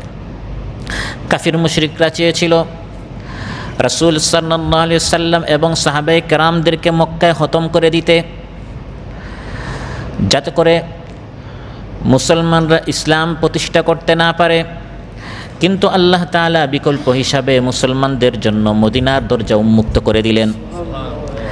মদিনায় যখন দলে দলে সাহাবায়ে কেরাম রাদিয়াল্লাহু আজমাইন তারা হিজরত করা শুরু করলেন, তখন মক্কার কাফিররা বাধা দেওয়া শুরু করলো না। স্বাধীনভাবে মুসলমানদেরকে ইসলাম মানতে দেওয়া যাবে না, আমাদের হাতে আমরা তাদের উপর জুলুম অত্যাচার করব, আমাদের গোলাম বানিয়ে রাখবো, মক্কায় তাদেরকে আটকে রাখতে হবে, মদিনায় যেতে দেওয়া যাবে না। আল্লাহ তাআলা বলেন, ওয়ামান ইউহাজির ফি সাবিলিল্লাহি ইয়াজিদ ফিল আরদি মুরাগামান কাসীরান ওয়া সাআ, যে ব্যক্তি আল্লাহর প্রতি হিজরত করবে, এই দেশে আপনি ইসলাম মানতে পারছেন না, মক্কায় আপনি ইসলাম মানতে পারছেন না, আল্লাহ তাআলা বলেন মদিনায় যাও, সেখানে গিয়ে আমি প্রশস্ততা রেখেছি। মুরাগামান ওয়াসা, ওয়াসা হচ্ছে প্রশস্ততা, প্রশস্তভাবে তুমি দিনকে মানতে পারবে। এবং এমন একটি জায়গা রেখেছি মুরাগামান, যেখানে গেলে এমন স্বাধীনভাবে তুমি দিন মানতে পারবে, খবরটি যখন মক্কার কাফিরদের নিকট আসবে তাদের যারা যন্ত্রণা বাড়বে। তারা চেয়েছিল মক্কায় তোমাদেরকে গোলাম বানিয়ে রাখতে, কিন্তু তারা শুনবে না। আবু বকর, ওমর, উসমান, আলী, বেলাল, সোহাইব, সালমান রাদিয়াল্লাহু আজমাইন তারা তো মদিনায় এভাবে নয়, বরং তারা স্বাধীনভাবে মসজিদ বানিয়েছে, আযানের ধ্বনি প্রতিধ্বনিত হচ্ছে, তারা খুতবা দিচ্ছে, তারা তাকবীর দিচ্ছে। এগুলো মক্কার আবু জেহেল যখন শুনবে, খুশি হবে না অন্তরে জ্বালা সৃষ্টি হবে? আল্লাহ বলেন হিজরতে বের হো, মক্কায় বসে থাকিও না, এমন জায়গা আমি তৈরি করে রেখেছি, সেখানে যখন তোমরা যাবে ইসলাম প্রতিষ্ঠা করবে, তাদের কানে আসবে সে আরেক দেশে বসা, ওখান থেকে বসে বসে খবর তার নিকট আসবে যে দেশ থেকে আমি পালিয়ে গেলাম, এখন যে দেশে চেয়েছিলাম তাদেরকে খতম করতে, ওই দেশে এখন তারা প্রতিষ্ঠিত হচ্ছে। সুবহানাল্লাহ বলেন। প্রিয় ভাইরা, এভাবে ইমানদারেরা এমনভাবে দ্বীনের কাজ করবে, যারা ইসলামের শত্রু, প্রকৃত শত্রু, তারা প্রকৃত ইসলামের কাজ দেখে তাদের অন্তরে জ্বালা যন্ত্রণা সৃষ্টি হতে হবে। যেমন অহংকারী করা, দাম্ভিকতার সাথে এভাবে হাঁটা ইসলামে নিষেধ করা হয়েছে, কিন্তু কাফির মুশরিকদের সামনে এরকম হাঁটা এটা ইসলাম জায়েজ করে দিয়েছে। কারণ তাদের সামনে যদি আপনি নরম হয়ে হাঁটেন, তখন তারা আপনাকে দুর্বল মনে করবে, তাদের গোলাম মনে করবে, কমজোর মনে করবে। এজন্য আবু দাউদ, নাসাই, আহমদ এসেছে, মহানবী সাল্লাল্লাহু আলাইহি ওয়াসাল্লাম ইরশাদ করেন, ফাআম্মাল খুয়ালা আল্লাতী ইউহিব্বুল্লাহ ফাখতিয়ারুর রাজুল নাফসুহু ইনদাল কিতাল, যে ভাব করা, একটু শক্তভাবে হাঁটা, একটু অহংকারীর মতো করে হাঁটা, এটা কোন সময়? ইনদাল কিতাল, কাফির মুশরিকদের সামনে। তারা আসছে মাথা উঁচু করে, আপনি যদি মাথা নত করে যান তখন তারা খুশি হবে। যে মুসলমানরা দুর্বল, বলা হয়েছে না ওই সময় আপনি একটু মাথা উঁচু করে একটু অহংকারের মতো হাঁটবেন, যাতে করে তাদের অন্তরে যারা যন্ত্রণা সৃষ্টি হয়, এত মারলাম তাও শেষ হলো না। ইবনু ইসহাক ঐতিহাসিক তিনি বর্ণনা করেছেন যে মহানবী সাল্লাল্লাহু আলাইহি সাল্লাম এক যুদ্ধে দেখলেন হযরত আবু দুজানা রাদিয়াল্লাহু আনহু তিনি যুদ্ধের সময় এভাবে হাঁটছেন, খুব মাথা উঁচু করে, দেখতে মনে হচ্ছে অহংকারীর মতো। মহানবী সাল্লাল্লাহু আলাইহি সাল্লাম ইরশাদ করলেন, ইন্নাহা লামিশিয়াতুন ইউবগিদুহা আল্লাহ, এই হাঁটাটি আল্লাহর নিকট খুব ঘৃণিত। আল্লাহ তাআলা এরকম পছন্দ করে নাকি অহংকারের মতো হাঁটুক, ইল্লা ফি মিসলি হাযাল মাউতিন, কিন্তু এই অবস্থা ছাড়া, এখন যুদ্ধ শুরু হবে, এই সময় আল্লাহ তাআলা চান মুসলমানরা এরকম কাফিরদের সামনে মাথা উঁচু করে নিজের শক্তিটি প্রদর্শন করে তারা হাঁটুক। সুবহানাল্লাহ।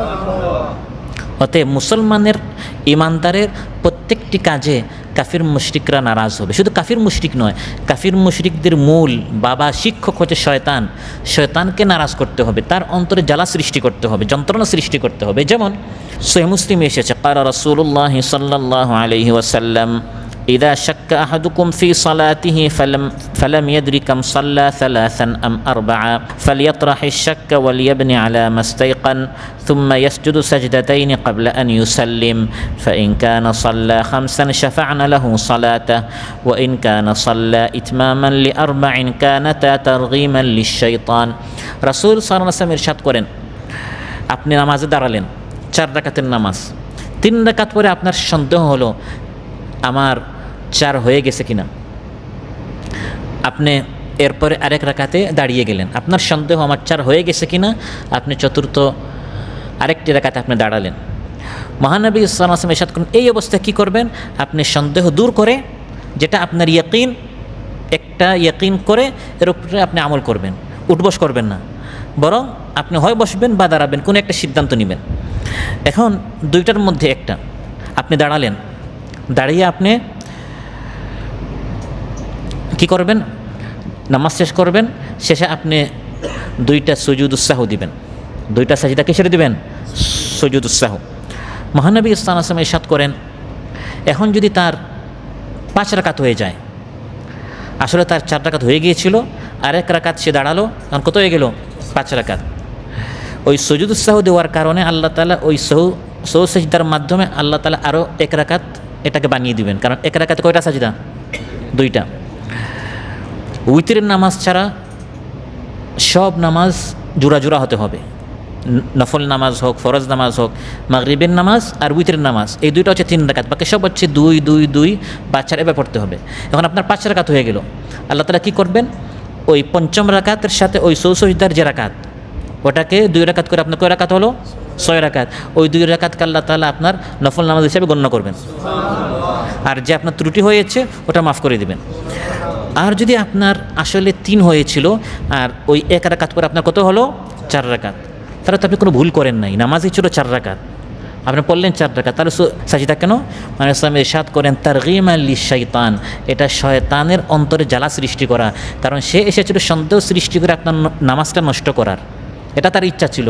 এখন আপনার 5 রাকাত হলেও আপনার লাভ, কারণ 2 রাকাত আপনি নফল নামাজের সওয়াব পাচ্ছেন। আর যদি আপনার হিসাবটা ঠিক থাকে, তখন আল্লাহ তাআলা সুজদার মাধ্যমে আল্লাহ তাআলা আপনার নামাজটি পুরা করে দিলেন, সন্দেহটি দূর করে দিলেন, শয়তান নারাজ হয়ে ফিরে যাবে। চেয়েছিলাম বান্দার নামাজটি নষ্ট করতে, কিন্তু আল্লাহ তাআলা তাকে আরও বেশি সওয়াব দিয়েছেন। তাহলে কাফির মুশরিক শয়তান তাদের উদ্দেশ্য পূরণ না করা, তাদের অন্তরে গুসা রাগ সৃষ্টি করা, এটাও একটা ইবাদত। 4th হিজরিতে বানুন নদীর ইয়াহুদের এক গোত্র, তারা চেয়েছিল রাসূল সাল্লাল্লাহু আলাইহি সাল্লামকে হত্যা করার। মহানবী সাল্লাল্লাহু আলাইহি সাল্লাম তাদের নিকট একটি কারণে গিয়েছিলেন, গিয়ে দেয়ালের পাশে তিনি দাঁড়ানো ছিলেন, তারা ষড়যন্ত্র করল মুহাম্মদের উপর একটি পাথর ফেলে তাকে হত্যা করতে হবে। মহানবী সাল্লাল্লাহু আলাইহি সাল্লাম যেহেতু তারা চুক্তি ভঙ্গ করেছে, কারণ তাদের সাথে শান্তি চুক্তি ছিল, তারা মহানবী সাল্লাল্লাহু আলাইহি সাল্লামকে হত্যা করার ষড়যন্ত্র করার মাধ্যমে তারা শান্তি চুক্তির ভঙ্গ করে দিল।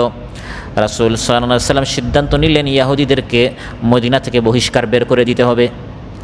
যখন বহিষ্কার করার সিদ্ধান্ত হলো, ইহুদিরা যেখানে বসবাস করত চারদিক থেকে তাদেরকে ঘেরাও করা হলো, কিন্তু ইহুদরা তো এখান থেকে বের হচ্ছে না, অনেক দিন হয়ে গেল তারা এখান থেকে বের হচ্ছে না, আত্মসমর্পণ করছে না। তখন আল্লাহ তাআলা তার নবীকে নির্দেশ করলেন, মুসলমানদেরকে বলেন এই ইহুদিদের দামি দামি যে খেজুর গাছ আছে এগুলো কেটে ফেলো। তখন তাদের মালের মহব্বতে যখন তারা দেখবে তাদের আর্থিক ক্ষতি হচ্ছে, তখন তারা আত্মসমর্পণ করে মদিনা থেকে তারা বের হয়ে চলে যাবে।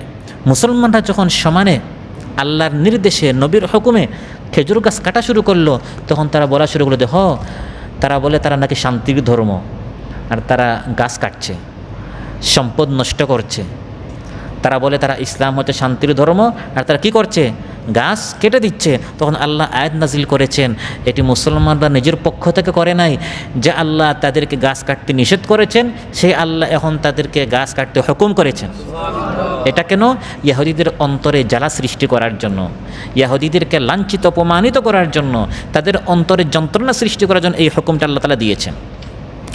মা কাতাতুম মিন লিনাতিন আও তারাকতুমুহা কাইমাতান আলা উসুলিহা ফাবিইযনিল্লাহি ওয়ালিয়ুখজিয়াল ফাসিকিন। আল্লাহ তাআলা ইরশাদ করেন, তোমরা যেসব নতুন খেজুর গাছ কেটে ফেলেছ অথবা সেগুলোকে তাদের মূলের উপর দাঁড়িয়ে থাকতে দিয়েছ, যেগুলো কেটেছ বা যেগুলো রেখে দিয়েছ, আল্লাহ তাআলা বলেন এগুলো তো তোমরা তোমাদের ইচ্ছা মতো করো নাই। ফাবিইযনিল্লাহ, এই হুকুমটি কার ছিল? ফাবিইযনিল্লাহ, আল্লাহর হুকুমে, আল্লাহর অনুমতিক্রমে। এবং এই হুকুমটা আল্লাহ কেন দিয়েছেন? ওয়ালিয়ুখজিয়াল ফাসিকিন, এই সকল ফাসিক ইহুদিদের অন্তরে জ্বালা সৃষ্টি করার জন্য, তাদেরকে লাঞ্ছিত করার জন্য। তাহলে শয়তানকে, মুশরিকদেরকে, ইহুদিদেরকে লাঞ্ছিত করা, অপমানিত করা, তারা রসুলের দুশমন, ইসলামের দুশমন, এটা ইবাদত। বদর যুদ্ধে আবু জেহেল অংশগ্রহণ করলো, মুশরিকদের সে নেতৃত্ব দিচ্ছিল, এবং আবু জেহেল ছিল অনেক বড় অহংকারী। সে যুদ্ধে যাচ্ছে, তার যে উট ছিল এই উটের নাকে সে রূপার একটি আংটি পরিয়েছে। কে? আবু জেহেল। আবু দাউদ, ইবনে মাজাহ এবং মুসনাদ আহমদের হাদিস। যেহেতু আবু জেহেল হচ্ছে তাদের নেতা, অহংকারী, তার উটটাও যেন সবাই চিনে যে এটা আবু জেহেলের উট, এজন্য তার উটের নাকে সিকি পরিয়েছে রূপার একটি আংটি। কাফিররা পরাজিত হলো এবং কাফির মুশরিকদের মাল মুসলমানরা গনিমত হিসাবে পেল। আবু জেহেলের এই উটটি মহানবী সাল্লাল্লাহু আলাইহি সাল্লামের অংশে তিনি পেয়েছেন। যখন গনিমত বন্টন হলো, বন্টন হওয়ার সময় আবু জেহেলের ওই দামি উটটি, যেটি যার নাকে রূপার আংটি ছিল, এটি মহানবী সাল্লাল্লাহু আলাইহি সাল্লামের অংশে পড়ল। এটি ছিল 2য় হিজরিতে। এর 4 বছর পর 6ষ্ঠ হিজরিতে মুসলমানরা উমরা করতে গেলেন, এটাকে হুদাইবিয়া বছর বলা হয়। উমরা করতে গেলেন, কাফিররা উমরা করতে দিল না। তারা বলল এ বছর ফিরে যেতে হবে, আগামী বছর এসে আপনারা উমরা করবেন, এ বছর আমরা উমরার ভিসা আপনাদেরকে দিব না। তখন মুসলমানরা সাথে যে কুরবানির পশু নিয়ে আসছিলেন এগুলো তারা কুরবানি করে এবছর ফিরে চলে গেলেন। কাফিররা দৃশ্য দেখছে। মহানবী সাল্লাল্লাহু আলাইহি ওয়াসাল্লাম তখন কাফিরদের সামনে তাদেরকে দেখিয়ে তিনি যে পশুটা কুরবানি করেছিলেন সেটি হচ্ছে সেই 4 বছর আগে আবু জেহেলের যে দামি উটটি ছিল, যার নাকে রূপার আংটি ছিল। তারা দেখছে যে আমাদের নেতার উটটি সে নিয়ে এখন আমাদের চোখের সামনে এটা সে কুরবানি করছে। এতে করে তাদের অন্তরে কী হলো? জ্বালা যন্ত্রণা সৃষ্টি হলো। এটি একটি ইবাদত ছিল। আন্না রাসূলুল্লাহ সাল্লাল্লাহু আলাইহি ওয়াসাল্লাম আহদা আমাল হুদাইবিয়াহ ফি হাদায়া রাসূলিল্লাহ সাল্লাল্লাহু আলাইহি ওয়াসাল্লাম জামালান কানা লি আবি জাহলিন ফি রাসিহি বুররাতু ফিদ্দাতিন ইয়াগীযু বিযালিকাল মুশরিকিন। ইবনে আব্বাস বলেন, হাদিস বর্ণনা করে যে আল্লাহর নবী এই কাজটি কেন করেছেন? উদ্দেশ্য তার ছিল মুশরিকদেরকে লাঞ্ছিত করা, যে তোমাদের নেতা আবু জাহেল সে কত বড় অহংকারী ছিল, তার উটকে চিহ্নিত করার জন্য সবার মধ্যে আমি বড়, আমার উটটাও সেরা, দামি, নাকে রূপার আংটি পরিয়েছিল। এটা আল্লাহ নবী পেলেন, আর ওই হুদাইবিয়ার বছর তাদের সামনে এটা কুরবানি করলেন। তাদের মতো কোনো মূর্তির নামে নয়, বরং আল্লাহর নামে। সুবহানাল্লাহ। এই বছর মুসলমানরা ফিরে গেলেন, কাফিররা উমরা করতে দিল না। পরের বছর মুসলমানরা উমরা করতে আসলেন, কারণ তারা চুক্তি করলো যে এবছর আপনারা ফিরে যাবেন। পরের বছর আসলেন। পরের বছর 7ম হিজরিতে যখন উমরা করতে আসলেন, তখন কাফির মুশরিকরা অপপ্রচার চালালো যে আসুক তারা উমরা করতে, দেখবা মুসলমানরা মদিনায় গেছে, তো এই মদিনায় আসা যাওয়া করতে করতে আর মদিনায় তারা জ্বরে আক্রান্ত হয়েছিল, মুসলমানরা সব দুর্বল হয়ে গেছে। মুসলমানদেরকে তোমরা কোনো চিন্তা করো না, ইসলামের দিন শেষ, আর ইসলাম দাঁড়াতে পারবে না। মহানবী ইসলাম যখন এই কথা শুনলেন, বুখারী মুসলিমের বর্ণনা, ইবনে আব্বাস রাদিয়াল্লাহু বলেন যে মহানবী সাল্লাল্লাহু আলাইহি ওয়াসাল্লাম তখন মুসলমানদেরকে হুকুম করলেন, যখন তাওয়াফ করতে যাবে কাফির মুশরিকরা চুক্তি অনুযায়ী তারা তখন কাবা চত্বর ছেড়ে দিল, যে 3 দিনের জন্য শুধু মুসলমানরা তাওয়াফ করবে। তারা ঘরের ছাদে দাঁড়িয়ে দাঁড়িয়ে দেখছিল মুসলমানরা কীভাবে তাওয়াফ করে। তিনি হুকুম করলেন, মহানবী সাল্লাল্লাহু আলাইহি ওয়াসাল্লাম ইবনে আব্বাস বলেন, ইন্নামা সাআ রাসূলুল্লাহ সাল্লাল্লাহু আলাইহি ওয়াসাল্লাম ওয়া রামালা বিল বাইতি লিউরিয়াল মুশরিকিনা কুওয়াতা। মহানবী সাল্লাল্লাহু আলাইহি ওয়াসাল্লাম হুকুম করলেন, এখন তোমরা উমরা করতে যাবে, তাওয়াফ যখন করবে প্রথম 4 চক্কর তোমরা একটু স্পিডে করবে, একটু তোমরা দৌড়ের মতো করবে, যাতে করে কাফিররা দেখে তাদের অন্তরে জ্বালা সৃষ্টি হয় না। মুসলমানের শক্তি তো কমে নাই, মুসলমানের শক্তি বেড়েছে। সেখানে গিয়ে যদি আপনি বলেন না এরকম সবাই করে আমি সেরকম করি, এখানে এত শক্তি দেখানোর জায়গা নয়, এটা তো কোনো যুদ্ধের ময়দান নয়, আপনি আল্লাহর নবীর হুকুমের খেলাফ করেছেন। আর যদি আপনি না জেনে করেন তাহলে এই হাকিকতটি, স্পিরিটটি আপনি বুঝতে পারবেন না। এটার প্রেক্ষাপট জানতে হবে যে আমরা যখন তাওয়াফ করতে যাই প্রথম 4 চক্কর আমরা একটু স্পিডে করি, একটু যুদ্ধের মতো, যেরকম একজন বাহাদুর পেহলওয়ান যেভাবে লড়াই করে সেভাবে দৌড়াতে হয়। কেন?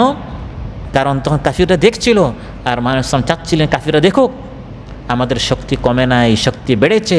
এই দৃশ্য দেখে তাদের অন্তর্দাহ, তাদের অন্তর্জ্বালা, তাদের কষ্ট যেন বাড়ে, যে মুসলমানদেরকে এত মারলাম শেষ করতে পারলাম না, শক্তি বেড়েই চলছে, তাওয়াফের মধ্যেও শক্তি। তারপর কাফির মুশরিকরা চেয়েছিল ইসলামকে খতম করে দিতে। ইবনে মাসউদ রাদিয়াল্লাহু আনহু জাহারা বিসূরাতির রহমান, মক্কাতুল মুকাররমায় সে প্রথম যুগে কাফিররা চেয়েছিল ইসলামকে খতম করে দিতে। একদিন হযরত ইবনে মাসউদ কোনোভাবে দেখছেন যে কাফিররা আমাদেরকে ইসলামের কাজ করতে দেয় না, নামাজ পড়তে দেয় না। তিনি একদিনকে কাফিরদের সামনে পুরা সূরা আর রহমান পড়া শুরু করলেন, সবাই তার উপর ঝাঁপিয়ে পড়ল। তখন তিনি এটা চেয়েছিলেন এই কাজ করার মাধ্যমে কাফিরদের অন্তরে জ্বালা সৃষ্টি করা, যে এখনও যুদ্ধের হুকুম তো আসে নাই, কমপক্ষে তিলাওয়াতের মাধ্যমে আমরা তাদের বিরুদ্ধে যন্ত্রণা আমরা তাদের অন্তরে সৃষ্টি করি। হযরত বেলাল রাদিয়াল্লাহু যখন তারা অত্যাচার করছিল, তিনি শুধু একটি কথা বলছিলেন, আহাদ আহাদ, আল্লাহ একক, আল্লাহ একক। তিনি বললেন, লাউ আ'লামু কালিমাতান তুগীযুকুম আকসারা মিন হাযিহিল কালিমাহ লাকুলতুহা। আমি শুধু একটি শব্দ আহাদ আহাদ বলছি, হে উমাইয়া, হে আবু জাহেল, তোমরা যারা আমাকে মক্কার উত্তপ্ত ময়দানে চিৎ করে শুয়ে আমার বুকের উপর তোমরা একটি পাথর রাখছো আমাকে শেষ করে দেওয়ার জন্য, আমি শুধু একটি শব্দ আহাদ আহাদ বলছি। আমার যদি জানা থাকতো এর চেয়ে অন্য কোনো শব্দ আছে, যে শব্দ বললে তোমাদের আরও বেশি কষ্ট হবে, তোমরা আরও বেশি ব্যর্থ হবে, তোমাদের অন্তর্জালা আরও বেশি সৃষ্টি হবে, তাহলে আমি সেই শব্দ বলতাম। কিন্তু আমার জানা মতে তোমরা চাচ্ছ আমি আল্লাহর সাথে শরীক করি, কিন্তু আমি দ্ব্যর্থহীন কণ্ঠে উঁচু আওয়াজ আমি বলে দিচ্ছি, আহাদ আহাদ, আল্লাহ এক, আল্লাহ এক একক, আল্লাহর সাথে কোনো শরীক নাই। সুবহানাল্লাহ। তাহলে আহাদ আহাদ বলার উদ্দেশ্য ছিল মূলত তাদেরকে পরাজিত করা, অপমানিত করা। তোমরা তোমাদের উদ্দেশ্য পূরণ করতে পারো নাই, তোমরা আমাকে নির্যাতিত করে নিষ্পেষিত করে তোমরা চাচ্ছিলে ইসলামকে আমাকে সরিয়ে দিতে, ইসলাম উচ্যুত করতে, কিন্তু তোমরা পারো নাই। আমি আহাদ আহাদ বলছি, আহাদ আহাদ বলেই যাব। সুবহানাল্লাহ।